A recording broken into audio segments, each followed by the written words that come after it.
আসসালামু আলাইকুম। নবম দশম শ্রেণীর সুপ্রিয় শিক্ষার্থীবৃন্দ, আশা করছি তোমরা সকলে ভালো আছো। এখন তোমাদের সাথে আলোচনা করব তোমাদের বাংলা প্রথম বইয়ের বৃষ্টি কবিতার কিছু গুরুত্বপূর্ণ এমসিকিউ।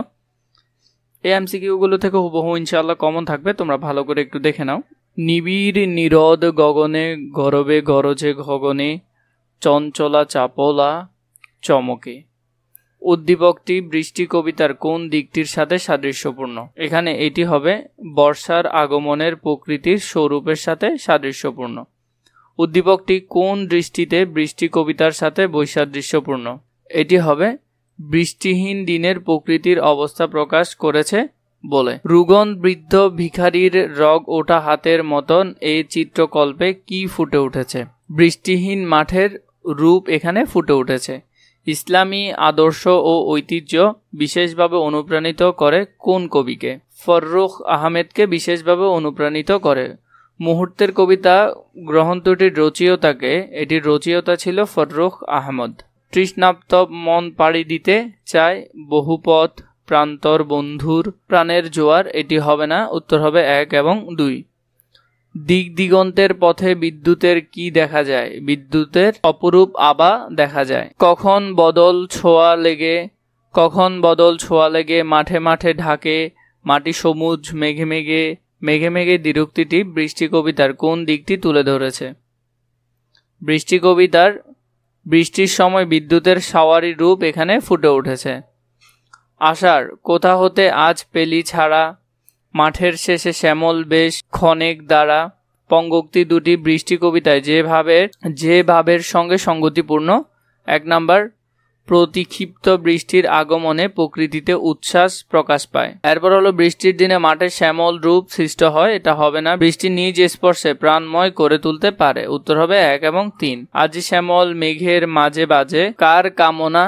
পঙ্গক্তি বৃষ্টি কবিতার কোন ভাবের সাথে সঙ্গতিপূর্ণ? এটি হলো বিরহ কাতর মানব হৃদয়ের সাথে সঙ্গতিপূর্ণ। এরপর দেখো, এসেছে বর্ষায় এসেছে নবীনা বর্ষা গগনে বরিয়া এসেছে ভুবন ভরসা দুলিছে পবনে শন শন বন বিথিকা গীতিময় তরুলতিকা। পঙ্গক্তিগুলো বৃষ্টি কবিতায় যে পঙ্গক্তির সাথে সাদৃশ্যপূর্ণ? এটি হলো বৃষ্টি এলো বহু প্রতীক্ষিত বৃষ্টি। এটি হবে বর্ষণ মুখর দিনে অরণ্যের কেয়া শিহরায়। এটিও উত্তর হবে।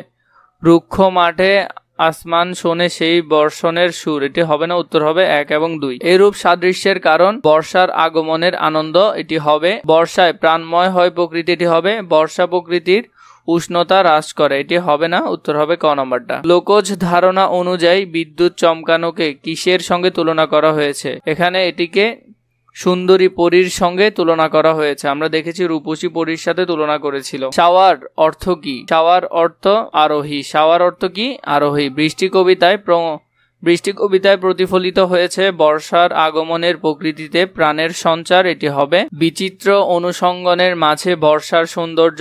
এটি হবে মানব মনে বর্ষমুখর দিনের প্রভাব। এটি হবে, উত্তর হবে 3টি। বৃষ্টি কবিতায় কয়টি স্তবক? আমরা দেখেছি 2টা স্তবক ছিল।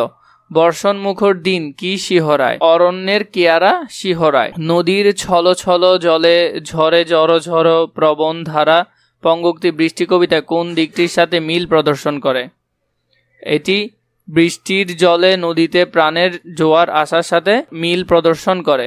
বৃষ্টি কবিতায় কোন কোন নদীর উল্লেখ আছে?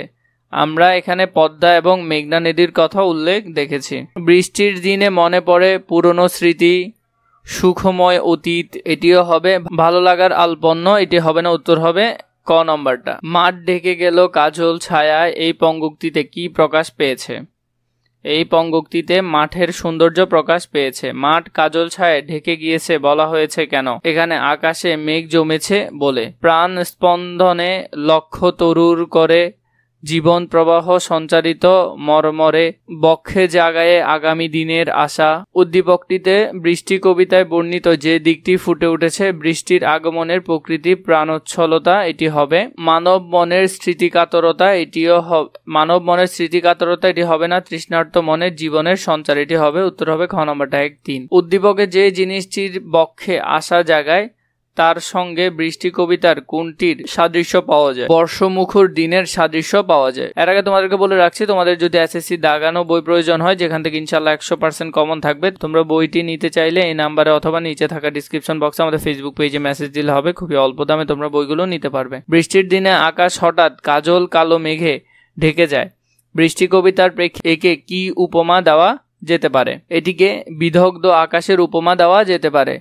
তৃষ্ণার্ত মন যে পথে প্রান্তর পাড়ি দিতে চাইছে, সেখানে কি পড়ে আছে? সেখানে বিস্তৃত দিন পড়ে আছে। আকাশ পথে বালাকা ধায়, কোন সে আরণ্যের বেগে, পূব হাওয়াতে ঢেউ খেলে যায়, ডানার গানের তুফান লেগে।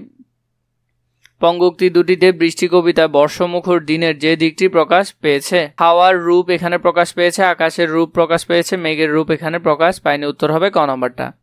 বৃষ্টি কবিতায় আকাশের কেমন অবস্থার কথা বলা হয়েছে? বিদগ্ধ আকাশের কথা এখানে বলা হয়েছে। দিক দিগন্তের পথে অপরূপ আভা, কিসের আভার কথা বলা হয়েছে? বিদ্যুতের আভার কথা এখানে বলা হয়েছে। লোকজ ধারণা অনুযায়ী বিদ্যুৎ রূপসী পরী হবে, মেঘে মেঘে ঘুরে বেড়ায়, এটাও হবে। মেঘের আড়ালে লুকায়, এটা হবে না। উত্তর হবে ক নম্বরটা।